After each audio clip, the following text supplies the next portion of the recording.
இனிமே இந்தியாவில் இருக்க யாருக்குமே சுகர் வராது. எப்படி சுகர் வரும்? சுகர் சாப்பிட்டா தானே சுகர் வரும். கிலோ ரூ. 70க்கு மேல விக்குது. சில தினங்களுக்கு முன்னாடி 35லேருந்து ரூ. 40 வரைக்கும் இருந்த 1 கிலோ சர்க்கரையினுடைய விலை அப்படிங்கிறத இன்னைக்கு ரூ. 70 மற்றும் அதுக்கு மேல போயிட்டு இருக்கு.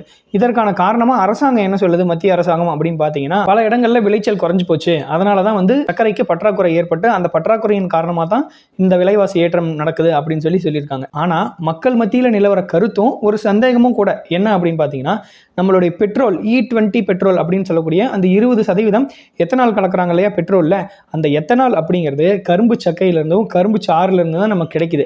அப்படி அந்த எத்தனால் தயாரிக்கிறதுக்காக கரும்பு எல்லாத்தையும் கொண்டு போயிட்டா சர்க்கரை தயாரிக்கிறதுக்கு நிச்சயமா கரும்பு பற்றாக்குறையா தான் இருக்கும்.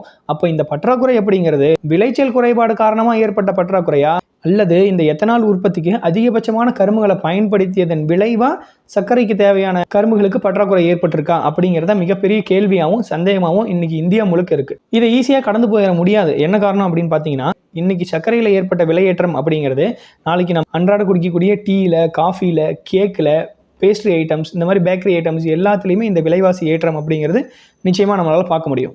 ஸோ ஒட்டுமொத்தமாக அத்தியாவசிய பொருட்களினுடைய விலையே ஏற்றம் காணுவதற்கு வாய்ப்பு அதிகமாக இருக்குது. மத்திய அரசாங்கம் மக்கள்கிட்ட வெளிப்படையாக அறிவிக்காமல் எந்த ஒரு முன்னேற்பாடும் இல்லாமல் திடுதிப்புன்னு இந்த E20 பெட்ரோல் கொண்டு வந்ததன் விளைவு இன்னைக்கு இங்கே நிற்கிது. இன்னும் இது எவ்வளோ தூரத்துக்கு மக்களை பாதிப்புக்குள்ளாக்க போதோ தெரியல.